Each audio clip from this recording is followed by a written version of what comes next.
다니엘서 강의 19번째 말씀입니다. 왕의 호흡을 주장하시는 하나님, 왕의 호흡을 주장하시는 하나님, 이런 제목으로 말씀을 증거하도록 하겠습니다.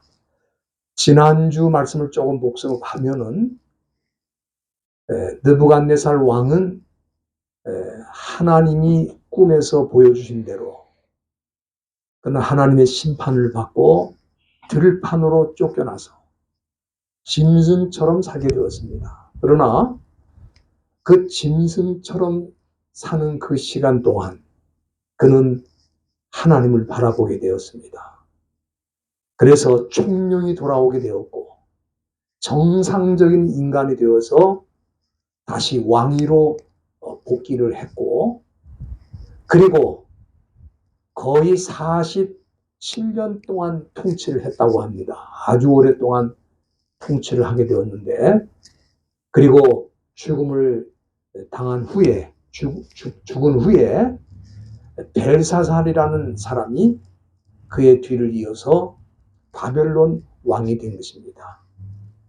그런데 이 벨사살 왕은 왕이 되었을 때 이 바벨론 제국이 서서히 국력이 쇠퇴해 가면서 멸망의 길로 들어가고 있었습니다. 그래서 이 무너지는 나라를 다시 한번 세우려고 전국에 있는 귀족 1000명을 초청해다가 궁전에서 성대한 파티를 열고 있었습니다. 그런데 그 파티 현장에 놀라운 일이 일어났습니다. 그 궁전 벽에 갑자기 손이 나타나가지고, 손가락이 나타나가지고 그 손가락으로 이상한 글을 쓰는데 그것이 무엇인지는 알 수가 없어요. 그런데 이 갑자기 파티를 하는데 손가락이 나타나서 벽에다 글을 쓰니까 너무 두렵고 놀라워서 당시 바벨론에서 활동하던 모든 박사들, 점쟁이들 다 불러다가 이거를 읽고 해석을 하라, 그렇게 말했지만 아무도 그것을 읽지도 못하니까 해석도 할 수가 없었습니다. 그런데 아마도 느부갓네살 왕의 부인이었던 퀸, 왕후가 그 소식을 듣고 벨사살 왕에게 찾아와서 다니엘이라는 사람이 있는데 그 사람이 당신이 부친으로 생각하는 느부갓네살 왕을 많이 도와주었고 놀라운 일들을 많이 행했는데 그 사람을 불러라. 그러면 그 글자를 해석해주고 그 뜻을 알게 할 것이다. 그래서 이제 이 다니엘이 잠시 역사의 현장에서 이렇게 벗어나서 아마 조용히 쉬고 있었던 것 같아요. 그런데 잊혀진 인물이었던 다니엘이 왕의 부름을 받고 다시 궁전으로 오게 되었습니다. 오늘 이 본문은 그 내용이 나타나 있는데 13절 말씀에 보면은 왕이 다니엘을 보자마자 뭐라고 했습니까?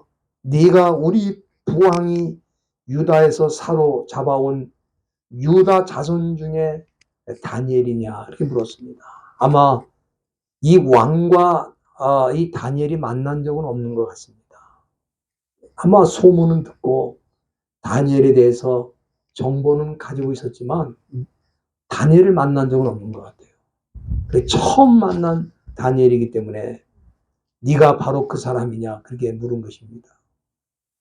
그리고는 이 14절에 다니엘에 대해서 말하기를 내가 들었는데 네 안에는 거룩한 신들의 영이 있어서 명철과 총명과 비상한 지혜가 있다고 내가 들었다. 그러면서 지금 이 벽에 손가락이 나타나서 글을 썼는데 네가 이 글을 읽고 해석을 하면은 자주 옷을 입히고 금사슬을 목에 들이우고 나라의 셋째 치리자를 세울 것이다. 그렇게 약속을 했습니다. 그러나 다니엘은 이런 왕의 제안을 듣고 뭐라고 그랬습니까?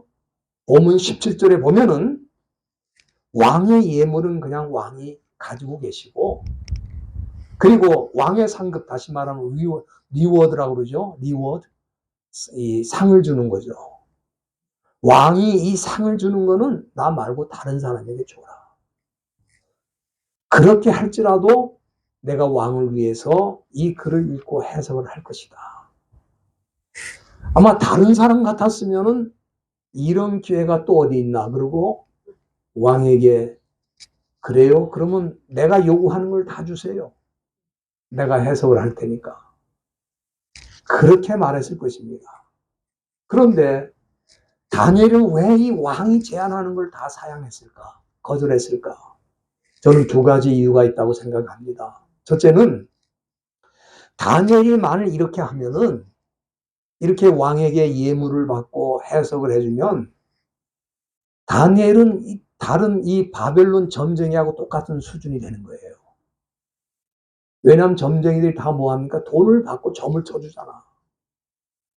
돈을 더 많이 주면 더 좋은 점을 쳐주고. 그게 점쟁이들이 하는 일인데, 내가 왕이 주는 예물을 받고 또 왕이 주는 상을 받고 이 일을 해주면 내가 그런 수준으로 떨어진다.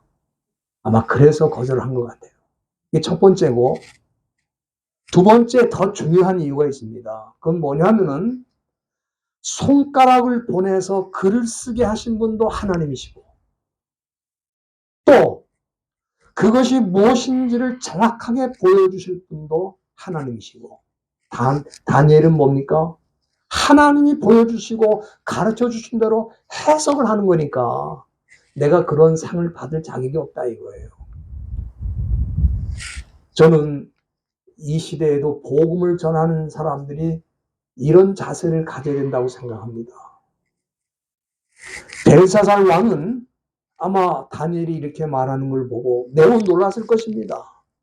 왜냐하면 다른 점쟁이들 같으면 더 큰 상을 달라고 그러고 더 많은 걸 요구했을 텐데, 완전히 다른 바벨론의 점쟁이들 박사들하고는 수준이 다른 거예요. 우리가 성경 마태복음 10장 8절에 보면은 예수님께서 제자들을 유대 땅에 선교하는 일을 위해서 파송하실 때 뭐라고 말씀하셨냐 하면은 병든 자를 고치고 죽은 자를 살리고 문둥이를 깨끗이 하고 귀신을 쫓아내되 너희가 거저 받았으니 거저 주라 그랬어요. 거저 받았으니 거저 주라. 저는 이 말씀이 이 시대에도 선교하는 일에 헌신하는 사람들의 사역의 원칙이라고 생각을 합니다. 우리가 받은 건 다 하나님께로 거저 받은 거예요. 그렇기 때문에 거저 받은 거를 다른 사람에게 거저 주는 것이 선교다 하는 것을 예수님이 가르쳐 주셨습니다. 다니엘이 왕의 예물이나 왕의 상급을 거절한 이유는 그 글자를 해석하는 것이 다니엘의 개인적인 능력이 아니잖아요. 하나님이 그에게 주신 거예요. 그러니까 하나님이 주신 것을 그 왕에게 거저 준다 이거예요. 받은 대로 준다는 거예요. 그래서 거절했을 것이다. 저는 그렇게 봅니다. 그런데 오늘 이 본문에 보면은 다니엘이 이 글자가 무슨 뜻이며 왜 그것을 하나님이 쓰셨는지에 대해서 설명하기 전에 먼저 벨사살 왕에게 그가 아버지처럼 생각하는 느부갓네살 왕이 어떻게 바벨론을 일으켰으며 바벨론의 번영과 영광을 누리게 되었는지 그 역사를 설명하는 내용이 본문에 나와 있습니다. 본문 18절 말씀을 보시면 여러분들이 왕이여 지극히 높으신 하나님의 그 왕에 붙인 하나님께서 왕에 붙인 느부갓네살에게 나타나서 나라와 큰 권세와 영광과 위엄을 주셨다는 거예요. 그러니까 느부갓네살이 영광을 누리고 권력을 누리게 된 것은 느부갓네살 개인의 능력이나 개인의 어떤 지혜나 개인의 역량이 아니고 지극히 높으신 하나님께서 왕에 붙인 느부갓네살에게 주셨다 이 말이에요. 그 결과 본문 19절이 보여주는 대로 하나님께서는 느부갓네살의 그 권세를 얼마나 크게 하셨는지 그 인근의 백성들과 나라들과 각 방언하는 자들이 그 앞에서 떨었다 그랬어요. 두려워했다고 그랬습니다. 그리고 얼마나 큰 권력을 가졌는지 왕이 마음대로 사람을 죽이기도 하고 살리기도 하고 높이기도 하고 낮추기도 한다. 이 엄청난 권세를 누가 주셨느냐? 하나님이 주신 거라 이거예요. 그런데 그런 높은 권력을 누리게 되니까 어떻게 했어요? 20절 말씀 보세요. 그가 마음이 높아지고 뜻이 강팍하여 교만해졌다 그랬습니다. 이거 다 내 힘으로 내 능력으로 이만큼 올라온 거야. 그렇게 왕이 생각할 때 하나님께서 진노하시고 그를 궁전에서 쫓아내시고 들판에 살게 하시면서 짐승처럼 그렇게 생활하도록 했다 이 말이에요. 그런데 느부갓네살은 이 인생 밑바닥에서 중요한 사실을 깨우친 거예요. 그게 뭡니까? 본문 21절 중간에 보면은 지극히 높으신 하나님이 인간 나라를 다스리시고 자기의 뜻대로 누구든지 그 위에 세우시는 이런 하나님의 절대 주권을 그는 깨우치게 된 것입니다. 그래서 하나님의 은혜로 다시 궁전으로 돌아오게 된 거예요.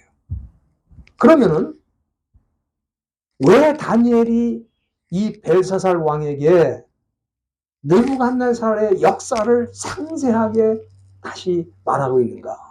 그 이유가 뭔가? 저는 세 가지 관점에서 볼 수 있다고 생각합니다. 세 가지 관점. 첫째가 뭐냐면은 가장 먼저 왜 이런 역사를 설명하는가 하면은 왕에게 경고하는 거죠. 경고하는 의미가 있다고 생각합니다. 경고하는 거예요. 네?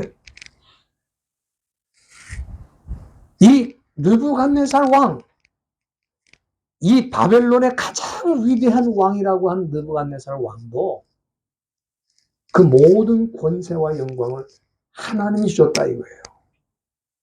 그러니까 이걸 안다면 벨사살 왕의 모든 권세와 영광도 하나님께 있다는 것을 알아야 된다. 하나님이 주신 거다. 이거를 분명히 깨우치라고 하는 의미에서 느부갓네살 왕의 역사를 말한 것입니다.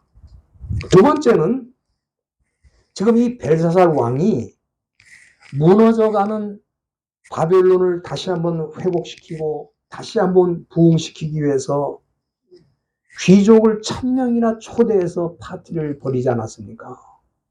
그리고 또 우상 숭배를 거기서 했습니다. 다니엘은 이렇게 하는 것이 이 바벨론을 부강하게 만드는 것이 아니다 이거예요.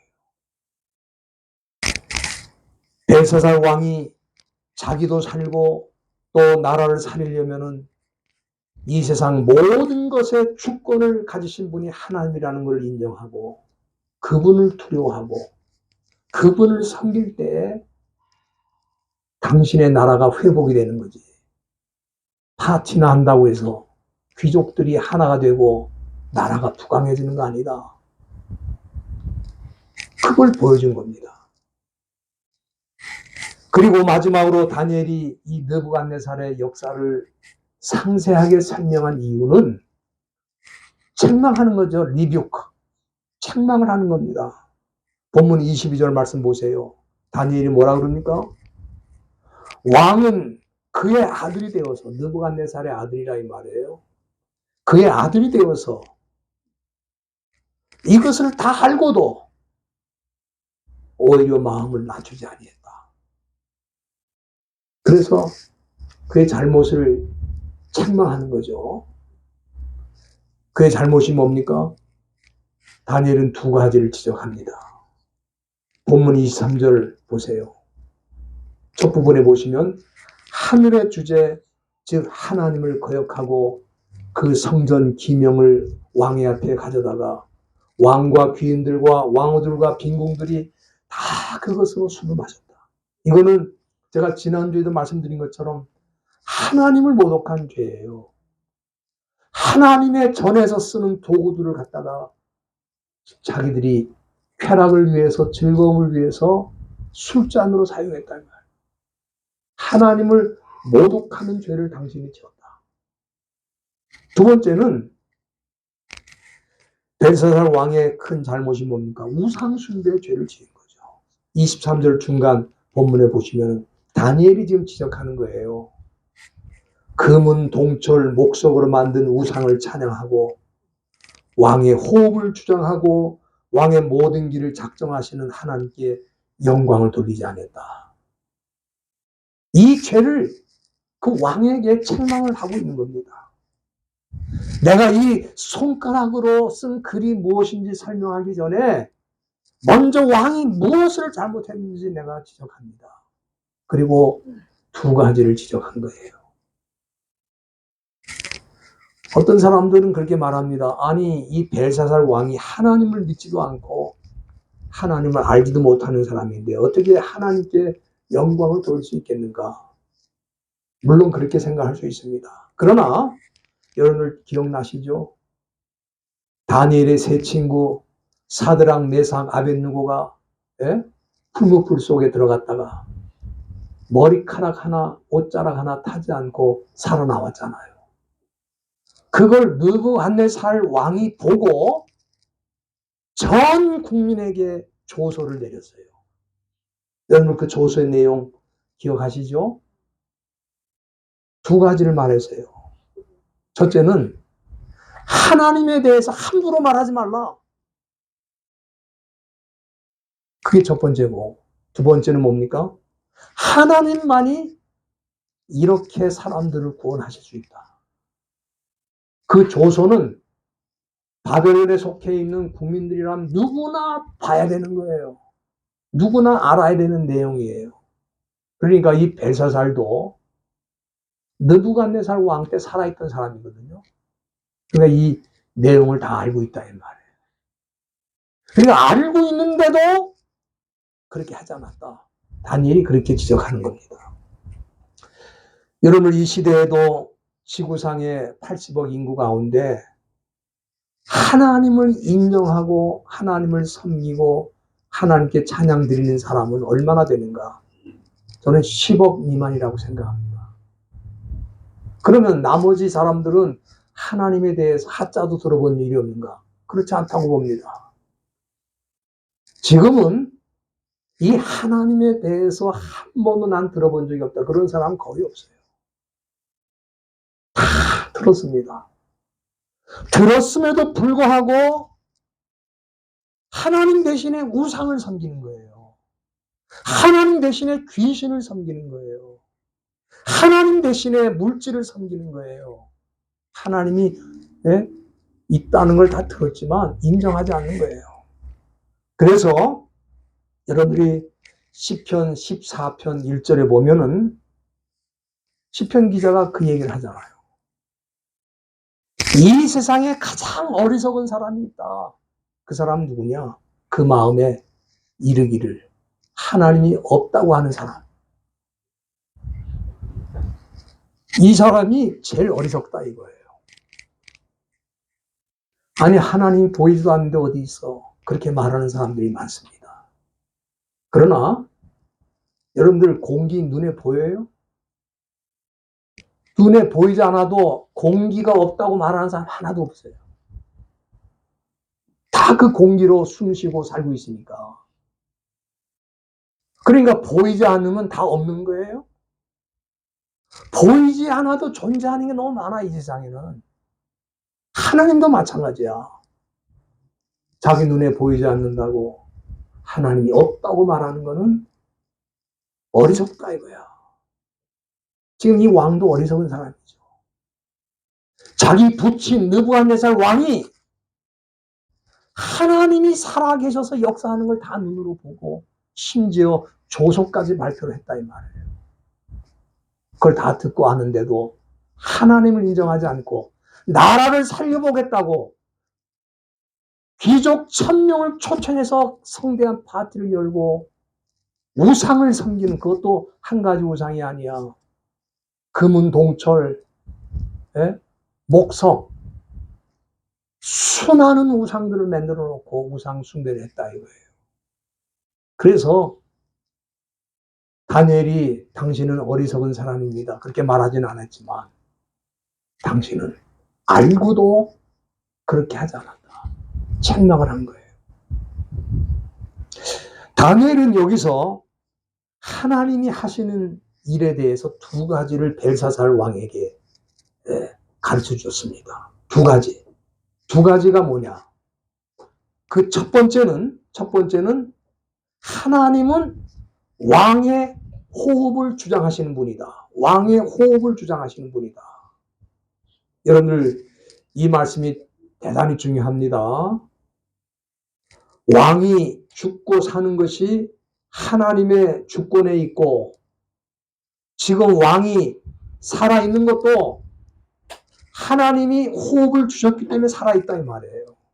여러분들, 이 세상 모든 인간이 마찬가지 아닙니까? 하나님이 호흡을 주시는 순간까지 살 수 있는 거예요. 그래서 시편 146편 4절에 보면은 하나님께서 우리에게 귀한 말씀을 주셨습니다. 그게 뭐냐 하면은, 이 세상에 아무리 왕이 권력이 있거나 아무리 돈이 많은 사람이 있거나 아무리 지식이 많은 사람이 있거나 그런 사람들은 우리가 믿을 수가 없다. 왜? 그들은 그 호흡이 끊어지면 흙으로 돌아가서 당일에 그가 생각하고 그가 계획하는 모든 것이 끝이 난다.